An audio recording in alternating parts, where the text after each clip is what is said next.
खड़े हो जाओ।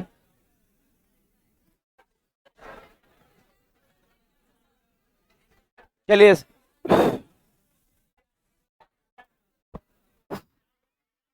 चलिए इनको, अरे हेलो, उठ जाओ वहां से, उठ जाओ। हो गया, बैठ जाओ।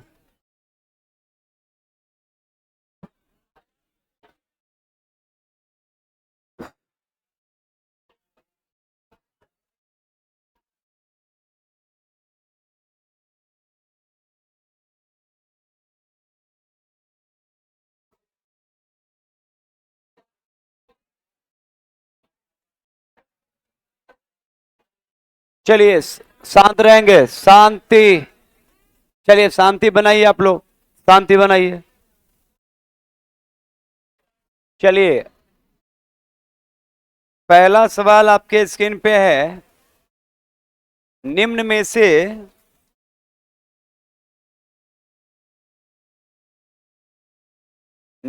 से केनिया की राजधानी कहां है? कंफर्म है? तो ध्यान रखिएगा कि केनिया एक अफ्रीकी देश है और ये अफ्रीका महादेश में, कहां पर है? अफ्रीका महादेश में केनिया है, जिसकी राजधानी नैरोबी है। कहां है? नैरोबी। जबकि ध्यान रखिएगा, फिलीपींस की राजधानी, तो फिलीपींस की राजधानी अगर पूछे तो मनीला। बेरूत लेबनान की राजधानी है। कहां की राजधानी है? लेबनान। लेबनान की राजधानी कहां है? बेरूत। कहां है? और लीमा, ये पेरू की राजधानी है। किसकी राजधानी है? तो बताइए, पेरू की राजधानी कहां है? लीमा। कहां? जबकि फिलीपींस की राजधानी मनीला। कहां? और लेबनान की राजधानी बेरूत। क्लियर? तो यहां पर इसका सही आंसर क्या होगा? B number. कंफर्म ना?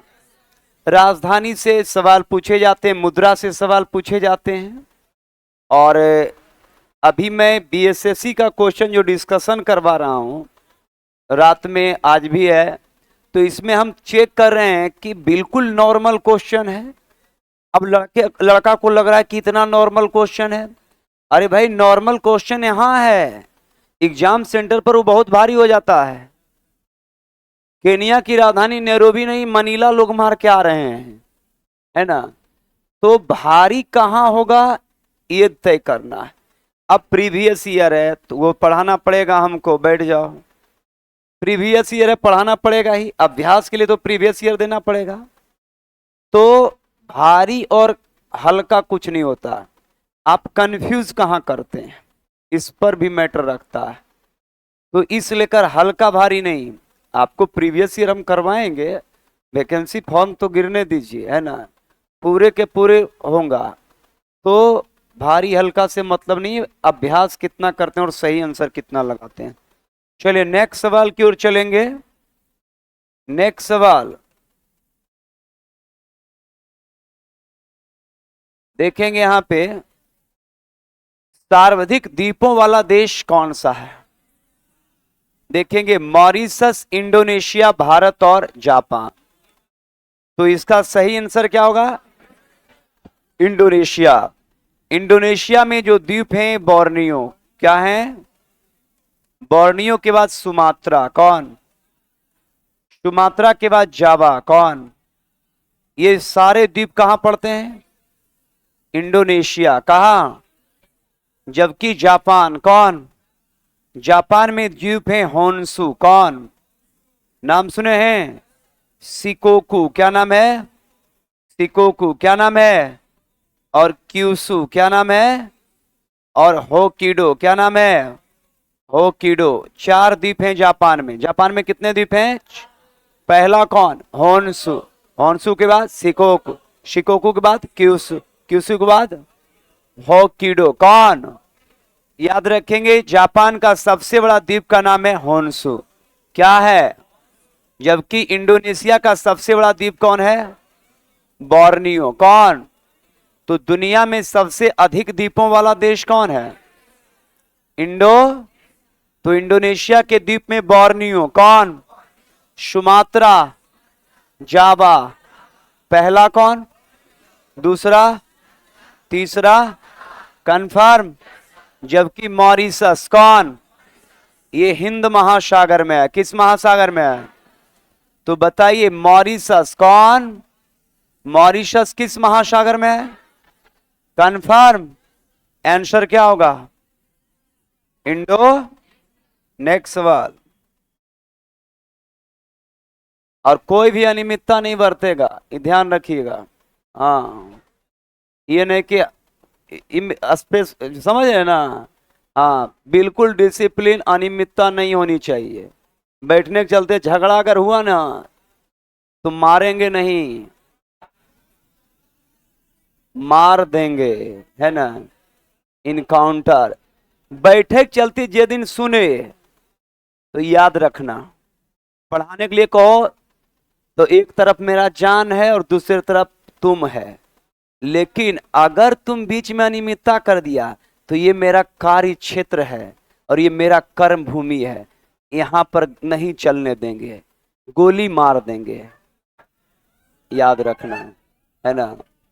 पहले कि तुम नौकरी लेने से पहले तुम अनडिसिप्लिन मेंटेन करो, अनियमितता, तो इसका मतलब है कि तुम नौकरी से निष्कासित हो जाएगा, क्योंकि तुम्हारे अंदर अनडिसिप्लिन रहेगा, कहीं झगड़ा करेगा, कभी दो थप्पड़ मार देगा, कभी सस्पेंड हो जाएगा, कभी कुछ हो जाएगा, कभी नौकरी से निकाल दिया जाएगा, तो पहले तोरा हम जिंदगी से निकाल देंगे, है ना? कि नौकरी बाद में लगेगा। जब तुम नौकरी लेके तुम जो है बेइज्जती करेगा तो गड़बड़ बात नहीं है, हा? समाज के निर्माण में आपका योगदान होगा, राष्ट्र निर्माण में आपका योगदान होगा। सरकारी नौकरी पद पर अनडिसिप्लिन जब तू यहीं मेंटेन करेगा तो ऑफिसों में केकरो दू थप्पड़ मार देगा, एक कमजोर रे निकल। वहां तो इस लेकर लोग इज्जत करते हैं, आर्थिक दंड होता है ना, इस लेकर सरकारी जॉब में लोग बड़ा डिसिप्लिन से रहता है। नहीं तो प्राइवेट जॉब में अनडिसिप्लिन बहुत, प्राइवेटों में वही बात है, आर्थिक दंड निकाल देगा तो मैं हम क्या करेंगे भाई, हमारी जिंदगी खराब हो जाएगी। तो प्राइवेट सेक्टर हो या सरकारी सेक्टर लोग इसीलिए डरते हैं कि भाई अगर निकाल दिया जाएगा तो हम आर्थिक दंड के पात्र होंगे, हमारा कोई कार्य नहीं होगा लाइफ में। चलिए नेक्स्ट सवाल की ओर चलेंगे। लेप्चा कौन? लेप्चा जनजाति कहां निवास करती है? कंफर्म है? देखिए लेप्चा जनजाति कहां निवास करती है, और यहीं पर लेप्चा के बाद एक जनजाति है शेरपा कौन? तो लेप्चा और शेरपा कहां? सिक्किम। कहां? कौन? लेप्चा और, जबकि याद रखेंगे लुसाई कौन?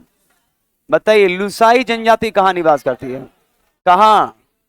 कौन? तो लुसाई जनजाति कहां? कहां? कौन जनजाति? कंफर्म। जबकि याद रखेंगे डाफला कौन? नाम सुने हैं? कौन? बताइए डाफला जनजाति कहां है? अरुणाचल। कहां? कौन जनजाति? डाफला कौन?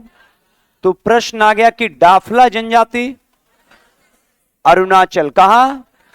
शेरपा, लेप्चा, लुसाई, लुसाई कंफर्म। तो आंसर क्या होगा?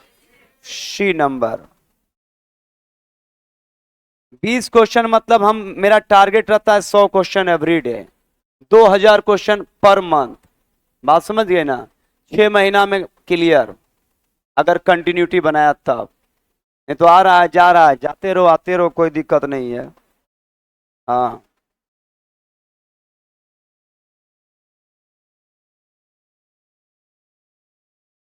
राज्य के राज्यपाल अपने कार्यों हेतु उत्तरदायी होता है। ध्यान रखेंगे, गौर कीजिएगा, राज्य के राज्यपाल, राज्य के, यह एक संवैधानिक पद है, जिस प्रकार से राष्ट्रपति क्या है, एक संवैधानिक पद है, रिस्पेक्टेड पद है। कार्य होगा, सब याद रखेंगे, संसद के द्वारा ही। संसद ही याद रखेंगे लोकतंत्र का मंदिर कहा जाता है, और संसद से ही सब डील होता है। यहां तक कि राष्ट्रपति का चुनाव भी मान लीजिए संसदीय से होता है ना, और पूरा संसद देश की जनता पर निर्भर है कि नहीं है। तो यह एक संवैधानिक और रिस्पेक्टेड पद है, राष्ट्रपति और राज्यपाल। याद रखिएगा, देश के अंदर राष्ट्रपति का एक संवैधानिक पद है जिसका रिस्पेक्ट सब लोग करते हैं। उसी प्रकार से राज्य में एक संवैधानिक पद है, कौन? राज्यपाल, जिसकी नियुक्ति और देखरेख किसके द्वारा होता है? किसके द्वारा? राष्ट्रपति। किसके? अब याद रखेंगे, बहुमत में जो दल रहेगा उसी का राष्ट्रपति भी होता है कि नहीं होता है। पिछले 2 बार से जब प्रधानमंत्री नरेंद्र मोदी हैं तो देखेंगे कि इससे पहले थे रामनाथ कोविंद। कौन? तो वो भी सिलेक्टेड थे बीजेपी से, बहुमत में है बीजेपी तो वही सेलेक्ट करेगा। और उसके बाद दूसरा द्रौपदी मुर्मू। कौन है कि नहीं है?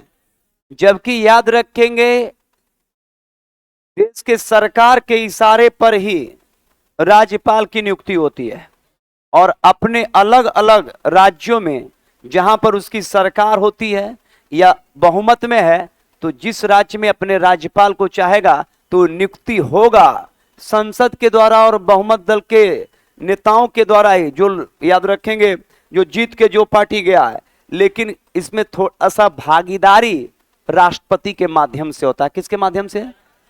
तो जो पार्टी बहुमत में है वही नियुक्ति कर दिया कि राज्यपाल हो जाएगा, उसी पार्टी से राष्ट्रपति है, ये बहुमत हो गया से इसको अपना आराम से बना दिया कहीं का। तो याद रखेंगे यहां पर आंसर क्या हो जाएगा? राष्ट्रपति। क्लियर? नेक्स्ट देखेंगे आप लोग।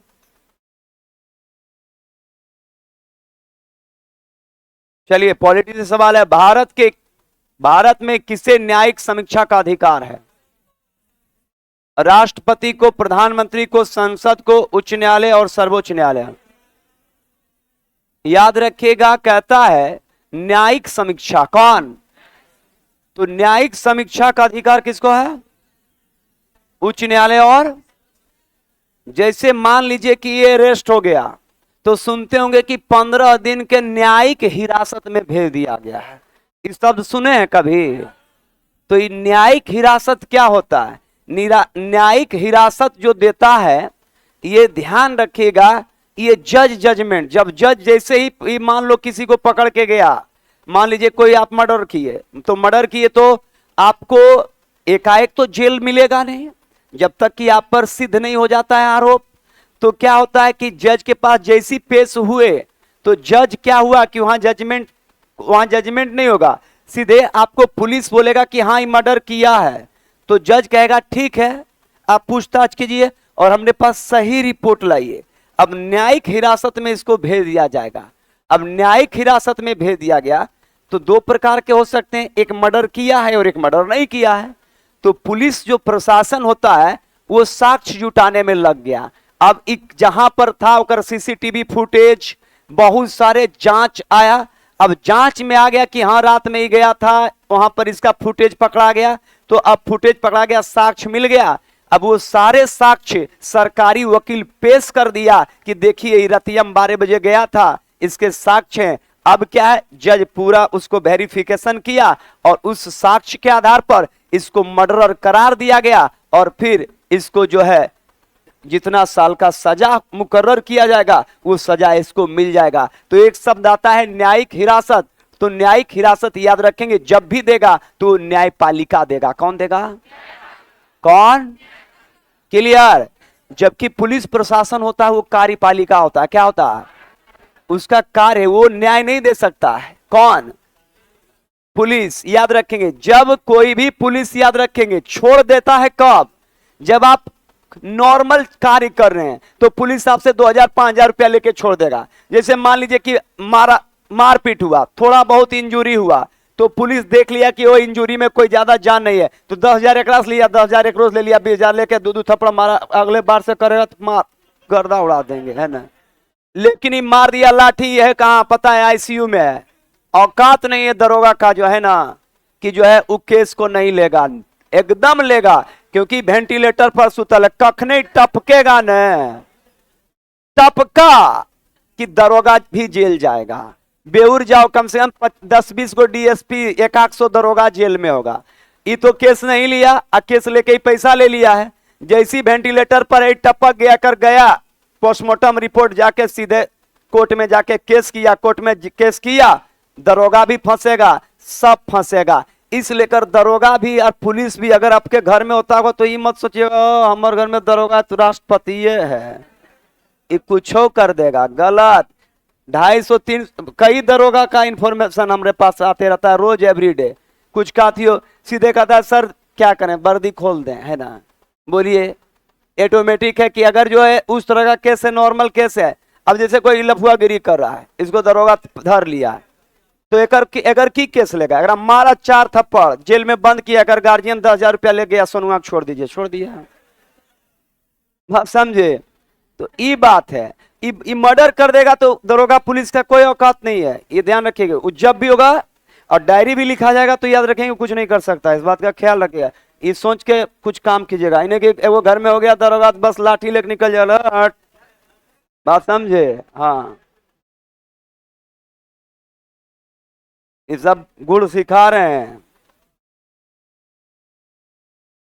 चलिए नेक्स्ट सवाल, वायुमंडल में किस मंडल में ओजोन परत मिलती है? समताप मंडल में ना, तो याद रखेंगे ओजोन परत। कौन परत? ये हमारी वायुमंडल में ओजोन परत है जो हमारी पृथ्वी को पराबैंगनी किरण से क्या करती है? बचाती है, कंफर्म। जबकि याद रखेंगे आयनोस्फेयर, कौन? आयन मंडल। कौन? कई बार बताए थे कि आयन मंडल एक ऐसा मंडल है जहां पर संचार उपग्रह, क्या जो हम उपयोग करते हैं फोन का, ये सारे संचार उपग्रह किस मंडल में? और हमारे वायुमंडल का सबसे ऊपरी लेयर कौन? और हमारे वायुमंडल का सबसे निचला लेयर क्षोभ मंडल। कौन? तो मौसम संबंधित सारी घटनाएं किसमें? किसमें? जैसे बिजली का चमकना, क्या वर्षा का होना, किस मंडल में?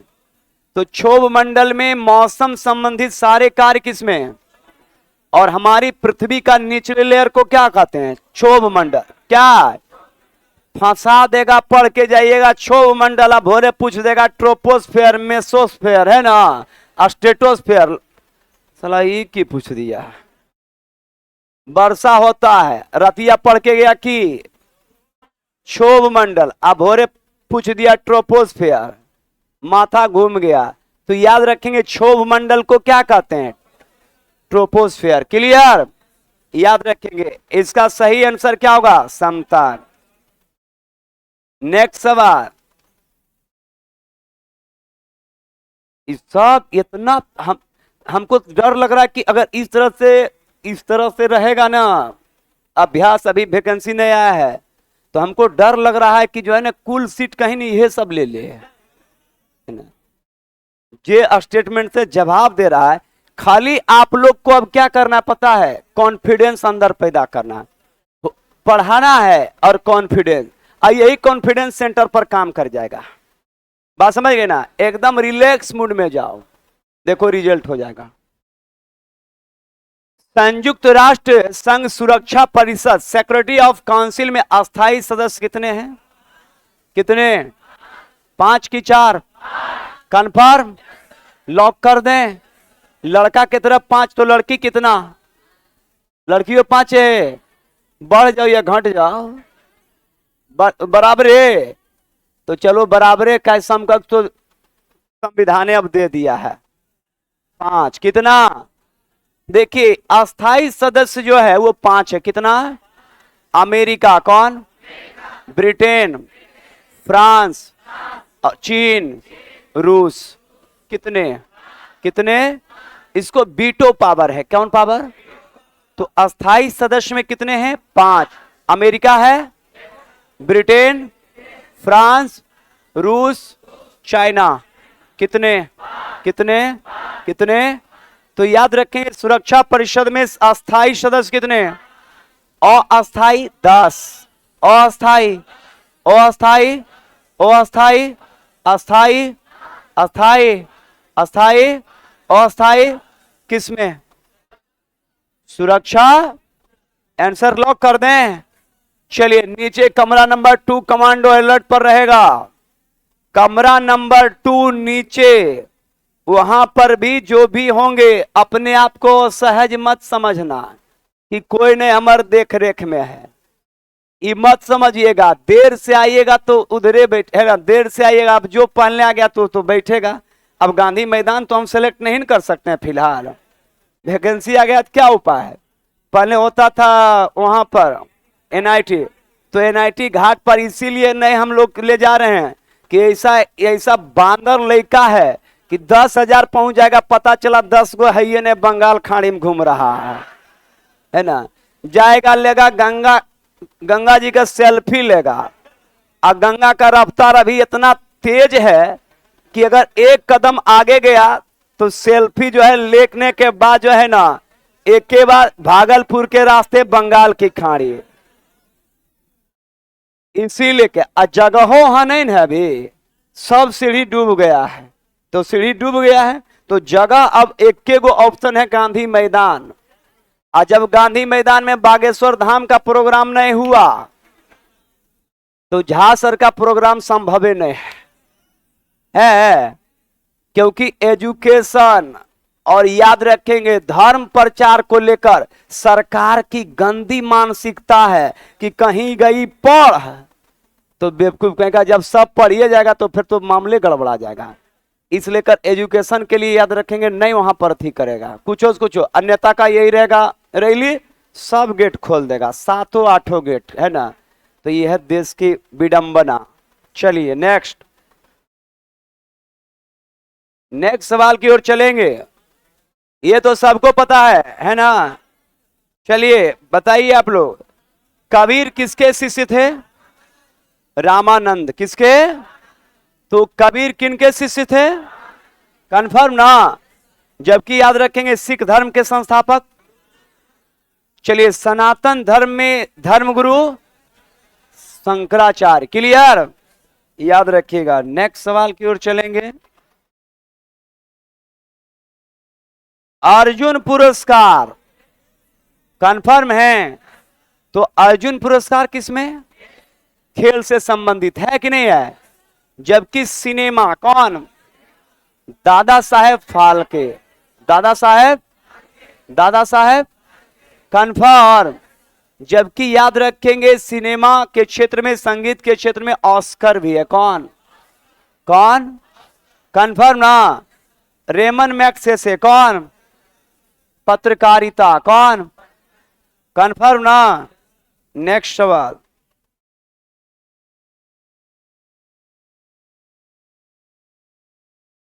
ऋग्वेद में निम्नलिखित में से किसका उल्लेख नहीं है?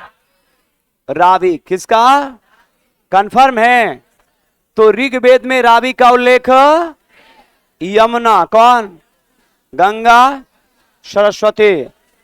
जबकि सिंधु सभ्यता कौन? या हड़प्पा। कौन? सिंधु सभ्यता और हड़प्पा में रावि का उल्लेख है कि नहीं है? कंफर्म ना? तो याद रखिएगा। नेक्स्ट सवाल।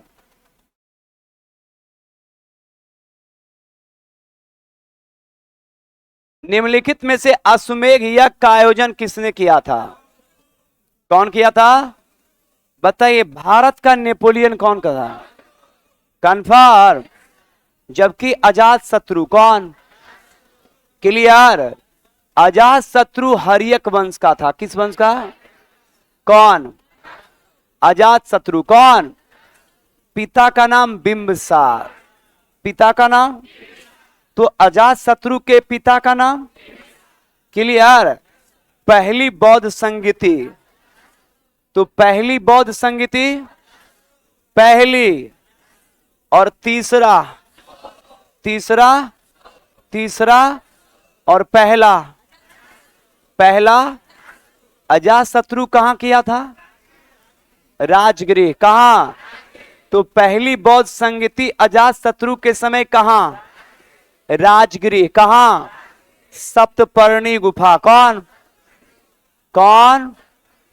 तृतीय बौद्ध संगीति कौन? पाटलिपुत्रा। कहां? तो तृतीय बौद्ध संगीति कहां? पाटलिपुत्रा। कौन करवाया?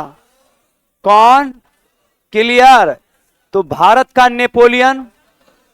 अश्वमेध यज्ञ आयोजन कौन? समुद्रगुप्त। क्लियर, याद रखिएगा। नेक्स्ट,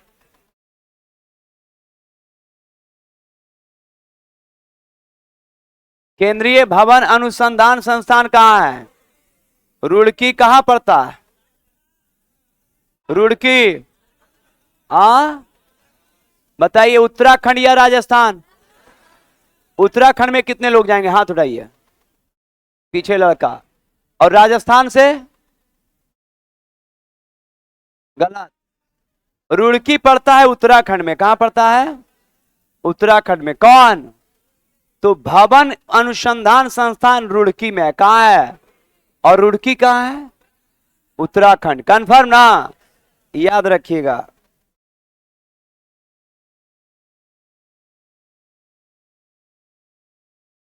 दादा साहेब फाल्के पुरस्कार किस क्षेत्र में दिया जाता है? सिनेमा। किस क्षेत्र में? सिनेमा। किस क्षेत्र में? इसकी शुरुआत की गई थी 1969। तो दादा साहेब फाल्के पुरस्कार सिनेमा के क्षेत्र में कब शुरू किया गया? और पहले जो एक्ट्रेस थी उनका नाम था देविका रानी। क्या नाम था? देविका रानी। क्या नाम था? तो पहले दादा साहेब फाल्के पुरस्कार विजेता कौन है? इन्हें वर्ष 1969 में दिया गया था। वर्ष 1900। तो पहली बार दादा साहेब फाल्के पुरस्कार किन्हें मिला है? भारतीय सिनेमा का सबसे प्रतिष्ठित पुरस्कार कौन है? दादा साहेब। दादा साहेब। दादा साहेब। कंफर्म। जबकि संगीत कौन? संगीत में याद रखेंगे ग्रेमी। कौन? ग्रेमी पुरस्कार का नाम सुने हैं? कौन पुरस्कार? ग्रेमी। कौन? संगीत के क्षेत्र में। किस क्षेत्र में? कौन पुरस्कार? ग्रेमी। कौन? क्लियर। जबकि संगीत के क्षेत्र में याद रखेंगे आपका ऑस्कर भी मिलता है। कौन? कौन? क्लियर, याद रखिएगा। Next,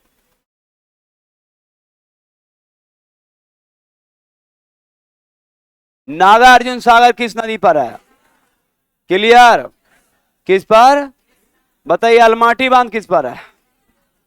Almaty. Almaty. Nagarjuna. Nagarjuna. और बताइए शिवाजी सागर। कौन? बताइए शिवाजी सागर डैम किस नदी पर है? किस पर? कौन? शिवाजी सागर। कौन? तो शिवाजी सागर किस पर? और अलमाटी बांध? अलमाटी। नागार्जुन। नागार्जुन। कंफर्म, याद रखिएगा। नेक्स्ट सवाल की ओर चलेंगे। भारत किस खनिज का उत्पादन में आत्मनिर्भर है? टीन, चांदी, सोना, ग्रेफाइट। क्या? ग्रेफाइट। क्या? ग्रेफाइट कोयला से बनता है। किससे बनता है? किससे? कोयला जब अपना रूप बदलेगा तो क्या बनेगा? पेंसिल के प्रयोग में किसका प्रयोग? किसका? तो कोयला में भी भारत निर्भर है, और याद रखेंगे ग्रेफाइट में भी। किसमें? जबकि टीन, क्या? चांदी, सोना, इसमें आत्मनिर्भर है। तो आत्मनिर्भर है किसमें? ग्रेफाइट। क्लियर। सोना एकमात्र जगह से निकाला जाता है। कहां से? कोलार। कहां से? कोलार कहां पड़ता है? कहां? कर्नाटक। कहां? कौन?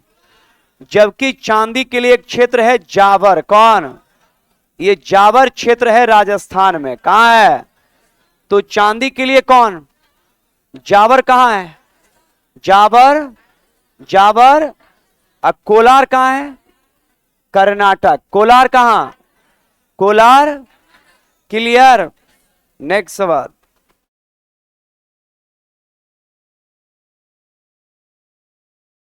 संगमरमर क्या है? अवसादी चट्टान, तलछटी चट्टान, कायांतरी चट्टान, अग्नेय चट्टान। कौन चट्टान? कंफर्म। देखो संगमरमर बनेगा कैसे, याद रखेंगे। पहले एक चट्टान है चूना पत्थर। कौन? नाम सुने हो? ये चूना पत्थर अवसादी चट्टान होता है। चूना पत्थर क्या होता है?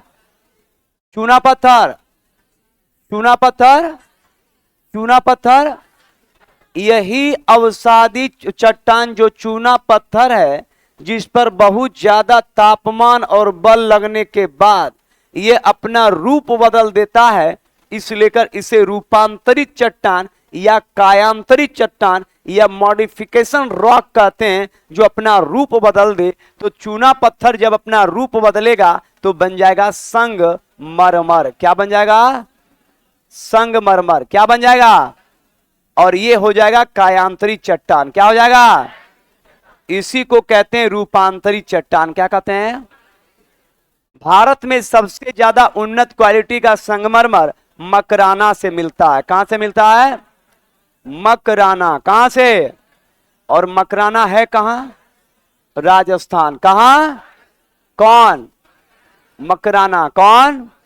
कहां पड़ता है? कहां? तो बताइए संगमरमर कैसे चट्टान है? कायांतरित। कैसे? ये किससे बनता है? चूना पत्थर जब रूप बदल दे तो क्या बने? Answer clear. आगे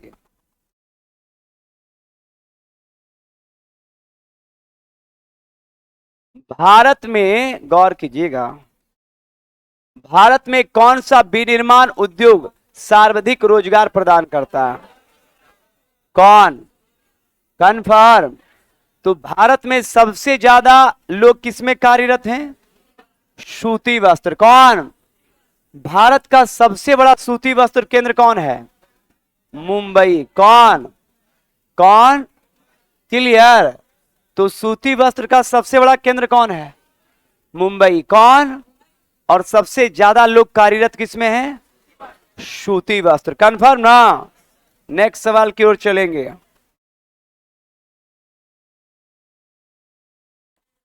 उड़ीसा राज्य बिहार में कब पृथक किया गया और नया प्रांत बनाया गया? बताइए। कंफर्म है? 36 लॉक किया जाए। क्लियर। आंसर देखिए, बंगाल। कौन? बंगाल से बिहार। बंगाल से? बंगाल से। तो बंगाल से बिहार एक राज्य बना कब? 1900। जबकि याद रखेंगे बिहार से किससे? बिहार से उड़ीसा। कौन? कौन? कौन? उस समय बिहार और झारखंड एक था और उड़ीसा भी एक था। तो याद रखेंगे बिहार और झारखंड एक रह गया। गौर कीजिएगा, बंगाल से बिहार अलग हुआ 12 में। कब? कब? बंगाल अलग हो गया। अब बचा उड़ीसा, बिहार, झारखंड। उड़ीसा बिहार, उड़ीसा बिहार। अब झारखंड और बिहार या बिहार और झारखंड से उड़ीसा अलग हो गया। कब? 1900। अब बचा बिहार, झारखंड। कौन? अब फिर बिहार से अलग हो गया के झारखंड। कौन? वर्ष 2000। 2000 क्लियर। तो 2000 में फिर बिहार से क्या अलग हो गया? कौन? कौन? तो झारखंड अलग हुआ कब? कब? कब? बिहार से उड़ीसा कब अलग हुआ? 1900। 1900। अब बिहार बंगाल कब अलग हुआ? 1900। क्लियर। लॉक किया जाए। याद रखेगी। बात समझ गए ना? हाँ, यही याद करो। घर उड़ ले जाके लिखे वाला नहीं 1912 में बिहार अलग हुआ, फिर मार दिया 1936। ये करना यही करो। हम जानते हैं ना कि तू लोग डैमेज पेशेंट है। घर देंगे कि दवाई खा लो रे, नहीं, हेम्योपैथिक के दवाई पहले मुंह फाड़, एक बूंदे ही देंगे, है ना, तब फिर घर में जाना। हमको विश्वास नहीं है तुम लोग पर। तुम लोग को देंगे दवाई सुबह शाम 3 टाइम, बेवकूफ कहीं का खइबे नहीं करेगा। हमार क्लिनिक बदनाम होने नहीं देंगे। 18 घंटा ऑन ड्यूटी करते हैं आप लोग के साथ, ऑनलाइन ऑफलाइन के माध्यम से। बात समझ रहे ना? लगातार 3 दिन से मैराथन चल रहा है।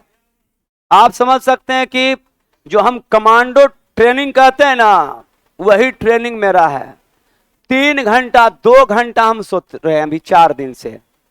2 बजे तक खत्म होता है, 2 बजे खत्म होता है, 3 से 6 नींद आया, अब फिर 6 बजे क्लास के लिए तैयार, 7 बजे से क्लास शुरू, 7 से 8, 8 से 9, 9 से 10, 10 से 11, 11 से 12, 12 से 1 मेरा छुट्टी है खाने का, वो भी लिए हैं, है ना। और उसके बाद 1 से 2, 2 से 3, 3 से 4, 4 से 5 चल रहा, 5 से 6, फिर 2 घंटा, है ना, रेस्ट, है ना। अब फिर 9 बजे से ईडन गार्डन में बैटिंग तैयार। बात समझे। आज भी हम आ रहे हैं 12:12 पर, है ना। झा सर बोले कि कीजिएगा, हम बोले रन रेट तो रन रेट बरकरार रखना, हम आके रन रेट बढ़ाएंगे तो फिर रन रेट बीच में दिक्कत होगा। हम बोले कोई दिक्कत नहीं होगा, पिच कितना गंदा मिलेगा, अगर मेरा सोच बढ़िया रहेगा तो छक्का स्टेडियम के बाहर गिरेगा। और इसी अंदाज में बैटिंग हुआ। हाँ, 12:12 में मेरी एंट्री हुई, 1:45 तक क्लास चला। अब फिर भी सारे दर्शक इस इंतजार में था कि हम टारगेट कर लिए। जब धोनी ग्राउंड में आता था और 6 बॉल पर 46 रन भी होता था ना, तो दर्शक बैठल रहता था, हो सके 9 बॉल फेंक दे, है ना, तब तो भारत जीतबे न करेगा। लेकिन अगर 100 गेंद पर 100 रन रहे और विकेट, अब 9वां विकेट में रहे चहल, ओकर क्रिकेट से ज्यादा ओकर ध्यान बीबी पर रहता है। देखा है चहल के बीबी को, की नाम है, सर्च करना, चला उतना सुंदर केकरो है ये नहीं। आगे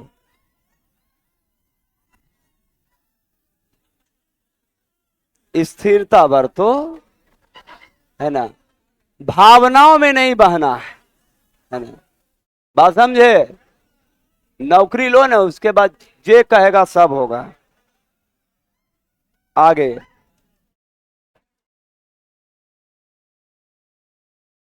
हिंदुस्तान सोशलिस्ट रिपब्लिक एसोसिएशन की स्थापना कौन, चंद्रशेखर आजाद। क्लियर। 1928 में किए थे। कब किए थे, फिरोजशाह कोटला मैदान। कौन, तो हिंदुस्तान सोशलिस्ट रिपब्लिक एसोसिएशन की स्थापना कब किए थे, 1900 दिल्ली के फिरोजशाह कोटला, दिल्ली के। तो आंसर क्या लगाएंगे, क्लियर। और लास्ट सवाल आज का, चलिए सवाल, अष्ट प्रधानमंत्री परिषद किसके शासनकाल में था, शिवाजी। किनके, तो अष्ट प्रधान का संबंध किनसे था, शिवाजी महाराज। क्लियर। तो आंसर लगा लेंगे शिवाजी।